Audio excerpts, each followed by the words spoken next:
Bien, muy buenos días a todos y a todas. Lo primero de todo, muchísimas gracias por la invitación. Me llamo Mario Bedera, en estos momentos soy diputado del Grupo Socialista en el Congreso de los Diputados, pero en la anterior legislatura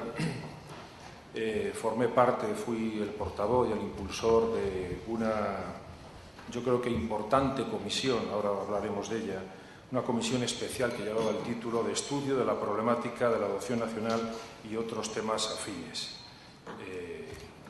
Soy padre adoptante, tengo una niña de 14 años, procedente de Ucrania, del Mar de Azov, y si lo digo por delante es porque seguramente mi condición de padre adoptante ha tenido mucho que ver en la implicación personal en este tema, en estas cuestiones de la protección al menor.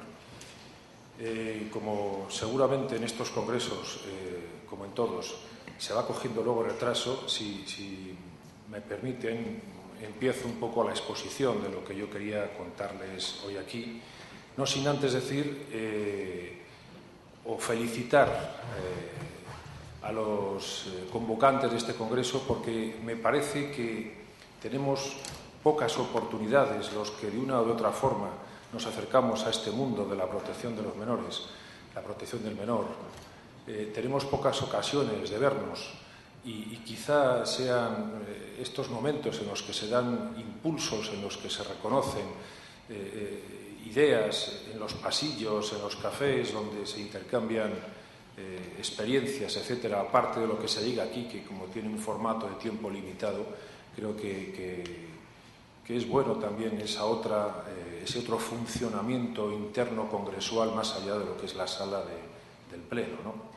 Y además me parece muy oportuno porque estamos en un momento de crisis, la crisis lo afecta absolutamente todo y también afecta sin duda a la protección del menor, a esos niños invisibles. Van a tener ustedes ocasión, creo que mañana, de tener a uno de los mayores expertos, a Jesús Palacios, de él es ese término, publicó un artículo, Jesús Palacios, ¿verdad?, catedrático de Sevilla, sobre los niños invisibles.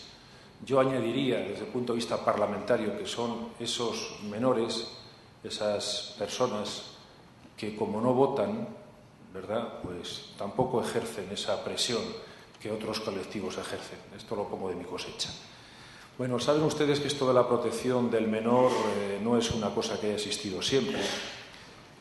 Yo creo que hasta el siglo XX prácticamente no ha habido una idea de la protección en el sentido del menor como sujeto de derechos. Hasta el siglo XX los menores tenían una consideración jurídica, yo diría que igual que la de la mujer, es decir, eran sujetos a incapacitación para actuar con autonomía.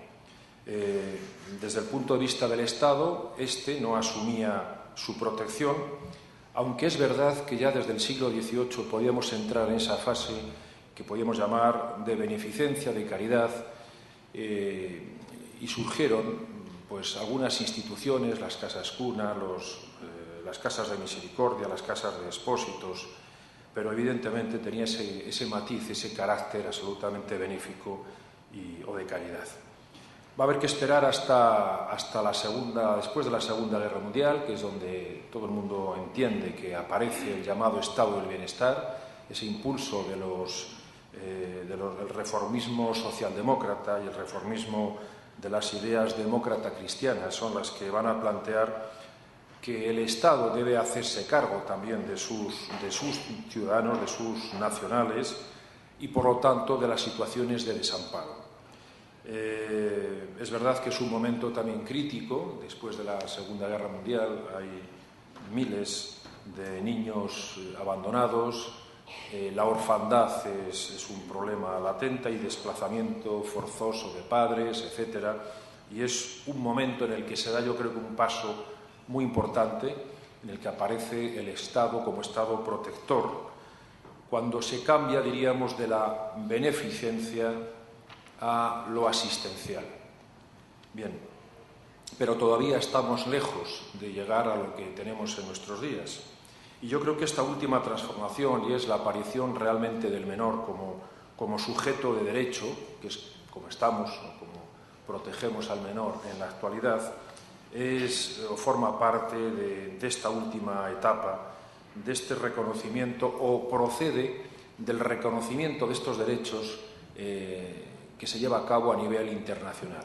Como ustedes conocen, porque creo que todos forman parte de este mundo, hay dos piezas claves, son dos pilares internacionales sobre los que se va a construir el edificio de la protección del menor en todos los países, y estos dos pilares son la Convención de los Derechos del Niño del 89 y el Convenio de La Haya del año 93. Ahí, a partir de ahí, se van a poner, como decía, las bases de los ordenamientos nacionales, reconociendo a los menores como sujetos de derecho y conformando lo que podríamos llamar un auténtico derecho social, es decir, un derecho entendido como la intervención del Estado en las relaciones entre particulares para defender aquellos valores que se supone que afectan, que nos afectan como comunidad, como ciudadanos, que nos afectan como sociedad. Estas leyes sociales de carácter internacional van a tener un reflejo en España, un reflejo tardío, muy tardío, mucho más que en otros países, y van a cristalizar en dos textos legislativos más, pero los más importantes, también les conocen ustedes, lo que vulgarmente llamamos la Ley del Menor del año 96, que en realidad es la Ley de Protección Jurídica del Menor y de modificación parcial del Código Civil, de la Ley de Enjuiciamiento Civil, por eso evidentemente hablamos de la Ley del Menor, y yo creo que un paso muy importante que fue la Ley de Adopción Internacional del año 2007. En una y en otra se reconocen al menor como titular de derechos y sobre todo con capacidad progresiva para ejercerlos. Dos normas, en definitiva, que convierten al menor de sujeto pasivo en sujeto activo de la protección. Déjenme que, por experiencia personal, me detenga mínimamente en la Ley de Adopción Internacional, porque ha sido lo que realmente ocasionó los pasos siguientes.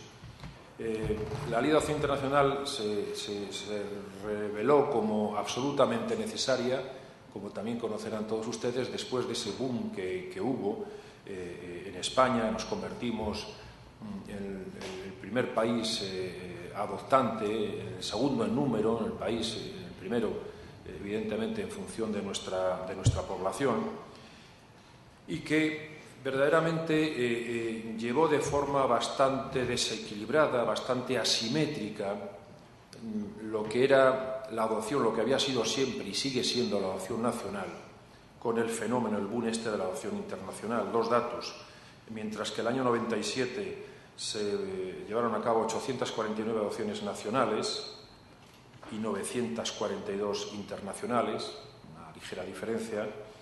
En 2004 se había más que sextuplicado estos números, 828 adopciones nacionales y 5.541 internacionales. Este boom, esta eclosión, fue lo que realmente llevó a nuestro ordenamiento jurídico a la necesidad de adaptarse a esos cambios absolutamente vertiginosos. Fue lo que llevó a dar respuesta jurídica a situaciones de hecho que todos habremos oído. Todos hemos oído cómo se vendían niños en los lobbies de algunos hoteles en Centroamérica, por ejemplo. Yo lo he visto. Y a la necesidad en aquel momento de formalizar la actuación de las ECAIS, pero por encima de todo se necesitaba o se hacía preciso poner en marcha a nivel internacional este instrumento de protección del menor. Esta ley del 2007, que no voy a hablar de ella, de los contenidos, yo creo que tuvo importantes o consiguió importantes objetivos jurídicos. Yo fui ponente de esta ley, estaba entonces en el Congreso. Fue la última ley que se aprobó en la 8ª legislatura, la última ley. Cuando el presidente terminó la votación, se disolvieron las Cortes. Esta ley, digo, que aparte de los objetivos jurídicos propios, todo lo que tiene que ver con el derecho internacional privado, que había que renovar todo esto, yo creo, y aquí es donde está yo creo que lo más importante, que tuvo un importante efecto benéfico porque puso el foco de atención en las diferentes modalidades de la protección del menor. Yo adopté a mi hija el año 2000 y verdaderamente en aquel momento me fui metiendo en esto de la adopción y igual que yo, muchos nos dimos cuenta que había una hermana pobre, esa especie de, entiéndanlo, estoy hablando con técnicos y con expertos, me van a entender la expresión, esa especie de glamour que durante tanto tiempo se ha dado a la adopción internacional, llevaba aparejada otra especie de protección mucho menos estudiada, mucho menos tratada, o por lo menos que estaba o seguía en la sombra, que era la adopción nacional. Había y sigue habiendo una especie de mito de que en nuestras sociedades tradicionales,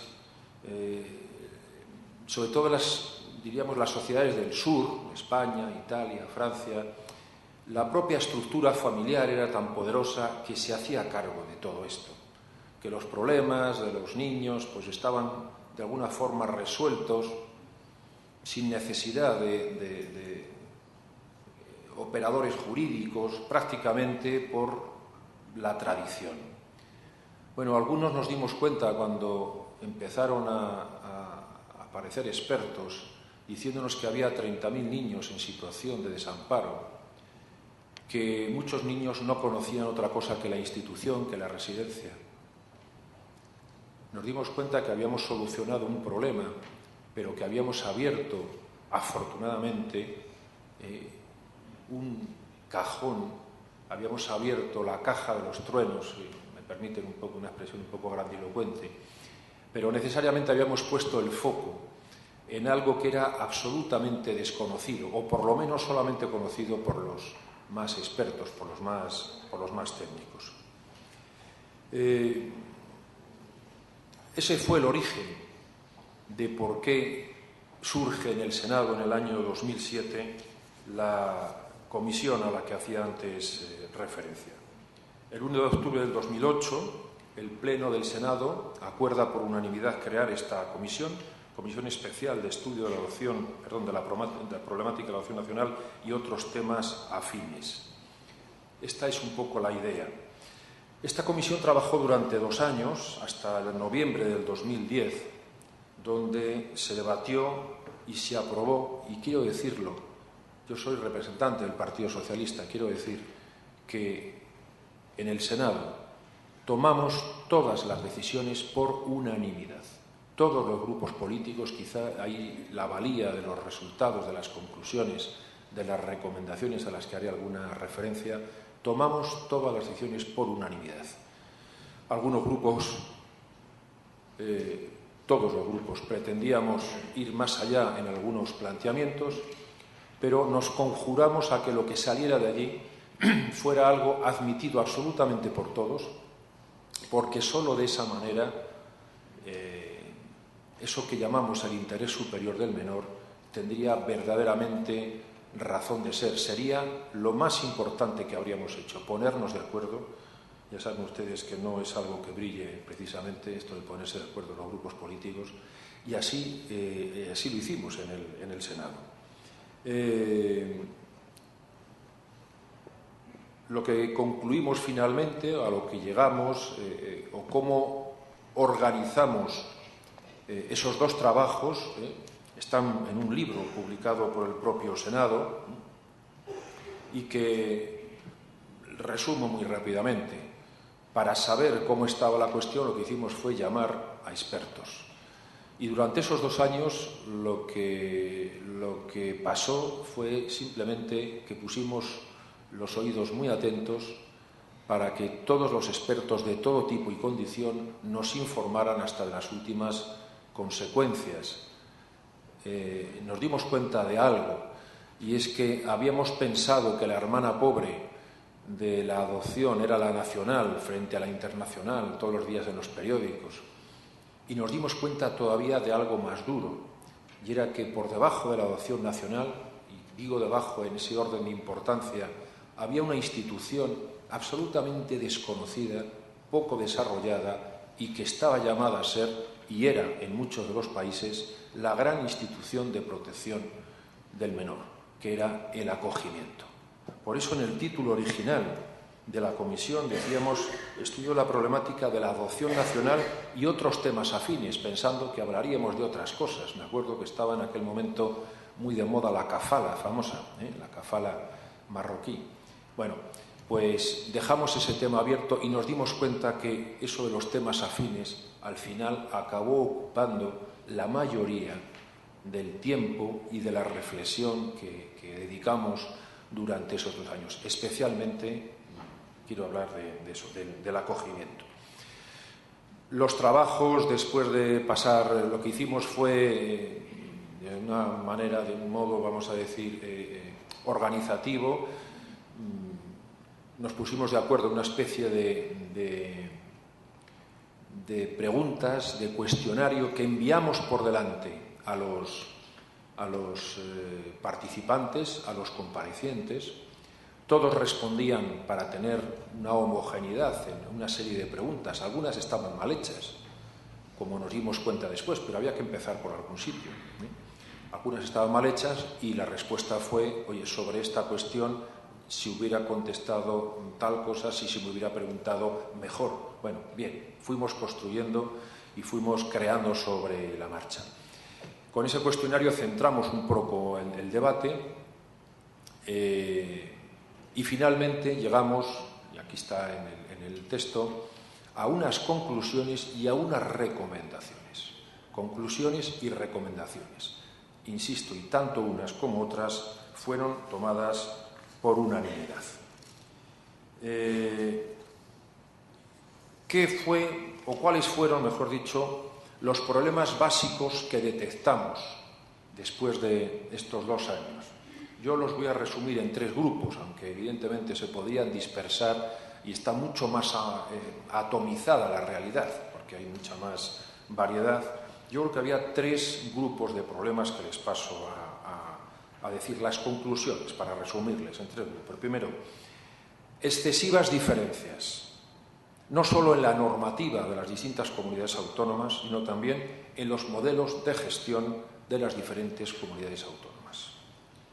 Excesivas diferencias también en las estadísticas, o dicho mucho más claramente, las estadísticas de las comunidades autónomas no eran fiables.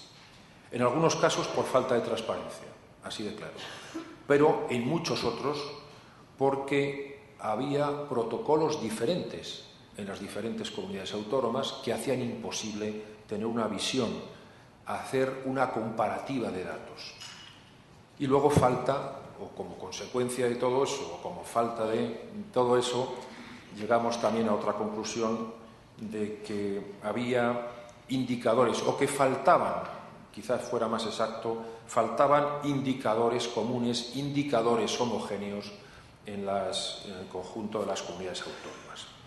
Este fue el primer problema, es decir, la excesiva diferenciación. Cada comunidad autónoma, con la mejor voluntad posible, había tomado su ruta. Unos habían puesto el acento en una cosa, otras en otra. Unas iban más adelantadas que otras, pero, permítame también la expresión, un cierto lío que a la hora de homogeneizar todo eso era muy difícil de poner en valor, porque las cuestiones no eran equivalentes, no podían ser equivalentes. Segundo problema, capital, el excesivo biologismo. La pregunta es, bueno, ¿excesivo biologismo en qué? En todo el mundo. En todo el mundo. Empezando por los operadores jurídicos, siguiendo por las propias entidades, por las propias comunidades autónomas. Miren, a todos se nos llena la boca con lo del interés superior del menor. Pero cuando vamos a aplicarlo, resulta que nos encontramos con cosas muy singulares. Como que, oye, vamos a ver si a esta madre que ha salido ya por 2 veces de la drogadicción, le devolvemos el niño, a ver si de esta forma el niño la puede ayudar a salir de la... Oiga, ¿cuál es el interés que estamos velando? ¿El de la madre o el del niño? Que ha sido rebotado 2 veces ya a una residencia. Este es el tema. Excesivo biologismo en los jueces, que no de forma exacta, pero en algunas sentencias hasta se insinúa eso de la llamada de la sangre. Ya me contarán ustedes qué es eso. A mí me suena la llamada de la selva, más que la llamada de la sangre. ¿Qué es eso? Excesivo biologismo también. Es verdad que una de las primeras, obligaciones de una comunidad autónoma cuando se dedica a las direcciones generales que dedican a la protección de la infancia es que el niño vuelva, lógicamente, a su familia de origen, cuando esto es posible. Afortunadamente tenemos una sentencia de 2009 que por primera vez, puso negro sobre blanco qué significaba lo de interés superior del menor. Pero esto que empezó flotando en el ambiente, lo del excesivo biologismo, acabó siendo verdaderamente uno de los temas estrella durante estos 2 años, porque es que nos lo encontrábamos a cada paso que dábamos. Por eso, algunas de las conclusiones o algunas de las recomendaciones respecto de este punto tenían que ver con la necesidad de concretar qué es eso de interés superior del menor, interés superior del niño, como dice la Convención. Porque realmente, desde el punto de vista jurídico, es un concepto jurídico indeterminado. Y en algunos países han dado algunos pasos poniendo unos criterios para analizar realmente o para, yo no digo cuantificar, pero sí para poner ante la realidad, cuando se mida eso del interés superior del menor, qué es realmente. Bueno, la tercera conclusión o el tercer problema básico detectado fue el excesivo, déjenme decir la palabra, institucionalismo. Yo sé que esta palabra no gusta a mucha gente, pero llámenlo como quieran. Como no hay estadísticas fiables, no podemos dar números, pero muchos de los técnicos que pasaron, muchos de los expertos, nos hablaban que la relación entre acogimiento residencial y familiar en muchas comunidades era del 75-25. Los acogimientos residenciales, que además se llevan la parte más importante de los recursos, se llevan la mayoría de los recursos sin que se demuestre que ha sido mejor. Tuvimos alguna comparecencia cristalina, diáfana, donde con números nos demostraban que era más barato, vamos a dejar todo lo social, que es lo que nos reúne aquí, pero que económicamente fue una comparecencia de un experto catalán, nos demostraba cómo era más barato apostar por el acogimiento familiar que por el acogimiento residencial. Dentro de este tercer exceso también salió en escena el uso excesivo del modelo de gestión indirecto, es decir, la contratación con entidades privadas. Demasiado utilizada esta fórmula. Y hablando ya del acogimiento familiar propiamente dicho, el excesivo énfasis puesto en la familia extensa frente a la familia ajena. Estos eran los 3 bloques, los 3 problemas básicos detectados a los que se colocaron pues, una serie de recomendaciones. O fruto de esas 39 comparecencias de expertos surgieron 71 recomendaciones. Yo, a efectos de, si queréis, os dejo el CD, que no sé si lo tenéis todos, os dejo el CD con las recomendaciones y con las... Bueno, es el libro entero.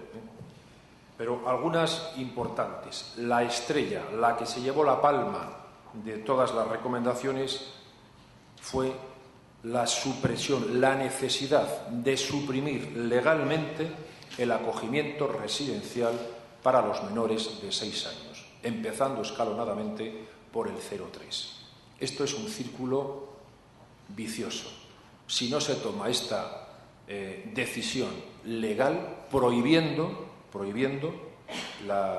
sobre todo el 0,3, el acogimiento residencial para los bebés, si no se toma esa recomendación, vamos a ser claros, las comunidades autónomas las entidades no empezarán realmente a poner en marcha de forma decidida todo ese bloque de propuestas, de soluciones, de incentivar la familia extensa, la familia ajena. Si no se hace eso, nunca, siempre habrá razones para que el niño acabe entrando en la residencia. Bien, otras importantes, y yo con esto prácticamente ya voy a terminar, tenían que ver con distintas cuestiones. Por ejemplo, hay todo un bloque de recomendaciones que tienen que ver con la necesidad, precisamente para desmontar ese excesivo biologismo, con la necesidad de formación, mucha formación. ¿Formación en qué? Formación a los jueces, formación a los psicólogos. No se está... un juez no puede estar con un asunto de un desahucio aquí y con lo del niño después. No puede ser. O sea, que hay que especializarse, hay que empezar a formar a los que van a tomar esas decisiones importantes. Tiene que ver con la estabilidad de los equipos psicosociales. Está demostrado en aquellas comunidades o en aquellas comunidades donde los equipos psicosociales son más estables, la diferencia es brutal respecto de todos los que son más volanderos. Y este es un tema muy duro. Y los funcionarios que están en esos departamentos o tienen una gran vocación o les gusta realmente su trabajo, o la tendencia es estar ahí un par de años y marcharse a Hacienda porque te llevas a casa y no te llevas al niño aquí metido cuando visitas la residencia. La permanencia de esos equipos psicosociales y de esos grupos es importantísimo. Respecto del tema genérico de esa dificultad de que haya una coordinación, algunas recomendaciones van en ese sentido, de que se cree en el Ministerio un registro accesible a todas las comunidades con un listado común de familias pendientes de acogimiento de adopción. Desde el punto de vista judicial, por ejemplo, sería muy importante garantizar la tramitación judicial preferente de las impugnaciones de las resoluciones sobre protecciones del menor y sobre los procedimientos de adopción. Como decía antes, no es lo mismo que un niño esté esperando en un montón de papeles, en un juzgado, metido ahí entre dos o tres asuntos de tipo civil que tengan que ver con otros temas menos vitales. Antes os comentaba la necesidad de definir el interés superior del menor con mucha mayor precisión.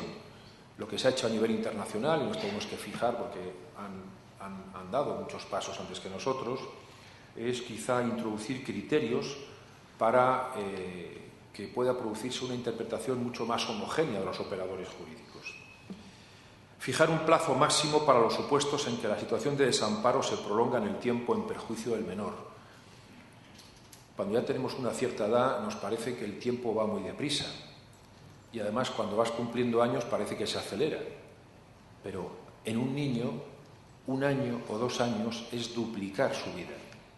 El sacarles de esas situaciones y darles situaciones estables es absolutamente crucial. Creemos que además habría que hacer incompatible la situación de preadopción, el actual acogimiento preadoptivo, con las visitas de la familia biológica. La cantidad de problemas que genera todo esto también se nos puso de relieve en esta comisión. Habría que reducir, es verdad que con carácter excepcional, pero habría que pensar seriamente en reducir el plazo legal de 2 años cuando constara de forma clara la imposibilidad del retorno del menor por cronicidad de causas que determinaron la situación de desamparo. Ahí hemos ido ganando, es verdad que ha ido habiendo, en fin, se ha ido avanzando en este campo, pero creemos que todavía es insuficiente. El acogimiento residencial, en todo caso, debería legalmente ser subsidiario respecto de cualquier otra medida y priorizar legislativamente el acogimiento familiar frente al acogimiento residencial. Otro de los problemas que a algunos les sonará, la necesidad de aprobar una carta de derechos de las familias acogedoras, reconociéndoles su derecho a ser parte en los procedimientos judiciales. ¿Cuántos acogedores? Ya sabemos que el acogimiento es algo temporal. ¿Cuántas familias se supone que van a tener una criatura durante 6 meses y se queda en casa 3, 4 años y de repente el niño desaparece y no le hemos seguido la pista, no sabemos nunca nada más de él? En algunas ocasiones eso de el afecto, la sensación esa de que, claro, que tiene que ser, el acogimiento tiene que ser, que es legalmente, es temporal. Lo que pasa es que cuando se prolongan esas situaciones, se generan esas vinculaciones, esos vínculos que luego son muy difíciles de explicar. Habría que aprobar un marco común estatal de funcionamiento de los centros de acogida. Un mínimo. Yo no creo que haya invasión competencial. Ya sabemos que es competencia de las comunidades autónomas, pero con buena voluntad habría que sentarse y tratar estos temas para tener una mínima homogeneización de los centros de acogida. Recuerdo perfectamente que si fuimos capaces y somos punteros en el tema de los trasplantes en España, ¿por qué no, en esa misma línea de positiva, generar la creación de algún marco común para que esto funcionara mucho mejor? Y luego, respecto del acogimiento, tendríamos que abrir el abanico. Porque estamos como demasiado encorsetados en unas figuras que sin duda hay que abrir. Y hay que hablar de acogimiento profesionalizado. Discutamos lo que queramos, pero el acogimiento profesionalizado funciona. Fijémonos en otros países. Acogimiento especializado, incluso el terapéutico, funciona. Tenemos que abrir el compás, tenemos que abrir el abanico. El acogimiento de urgencia, vale, podemos mantener, hemos dicho que eliminamos el acogimiento residencial de 0,3, pero abramos estas otras posibilidades.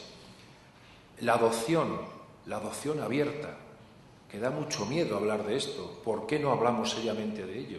En aquellos sitios, en aquellas ocasiones en los que sobre esto discutimos un montón, donde no esté indicado, de acuerdo, que los expertos, que les hay cada vez mejores y más formados, lo digan.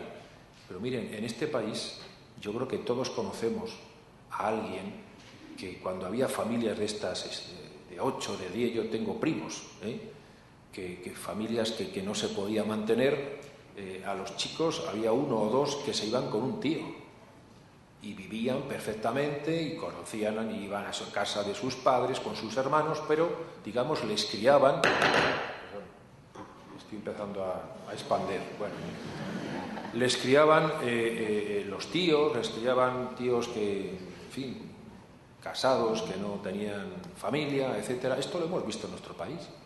Bueno, pues pongámonos a ello, es decir, hagamos lo posible para que las estrecheces de la legislación no nos impidan ampliar esa protección al menor. Nos planteamos también, por ejemplo, y puede ser importante, el seguimiento tutelado para mayores de edad sometidos a medidas de protección. Ya sé que esto choca legalmente, que a los 18 años son, pero tenemos que buscar, hay fórmulas también, hay situaciones, busquemos en el derecho comparado, existen fórmulas de tutela para esos chicos cuando salen. ¿Qué pasa? Cumplen los 18, están en ese centro y ¿qué hacemos con ellos? ¿Les soltamos y nos desentendemos de ellos o qué? Pues algo habrá que hacer también con todo esto. Bueno, hay muchas más cuestiones que seguramente, bueno, pues en ese resumen, en este libro, ustedes van a encontrar. Y termino diciendo, bueno, la pregunta es, bueno, ¿y qué pasó con esto? Pues miren, esa comisión salió también que automáticamente se la pasamos al Gobierno y se hizo un anteproyecto de ley. La segunda parte de la legislatura, yo estaba entonces de secretario de Estado con otro gorro, en Educación, con Gabilondo, y me acuerdo perfectamente del anteproyecto de ley de actualización de la legislación sobre protección a la infancia. Es decir, todas esas recomendaciones se convirtieron en un anteproyecto de ley, mejor dicho, en 2, porque había una parte que era ley orgánica, hay medidas, temas respecto al menor que tienen que ser tratados como ley orgánica. Hubo 2 anteproyectos de ley, pasaron lo que se llamaba el consejillo, es decir, la reunión esa de los miércoles que antecede a la documentación que se manda a Consejo de Ministros para los viernes, y allí se organizó y se hizo un anteproyecto de ley que, como ustedes saben, el adelanto electoral hizo imposible que saliera adelante. Mi grupo en el Congreso ha presentado exactamente la misma ley, el mismo anteproyecto de ley que no pudo aprobarse, lo ha presentado ahora, el año pasado en el Congreso. Ya saben ustedes cómo son estas cosas de los grupos políticos, como es mío yo no te lo voto, lo tuyo no lo voto, pero en definitiva de lo que se trata es que si ahora nuevamente se presenta este anteproyecto de ley del que me imagino que nos hablará ahora la directora general, es absolutamente perentorio y necesario que salga adelante. Y yo creo que es absolutamente perentorio y necesario que le aprueben y que lo apoyen la mayoría de los grupos políticos.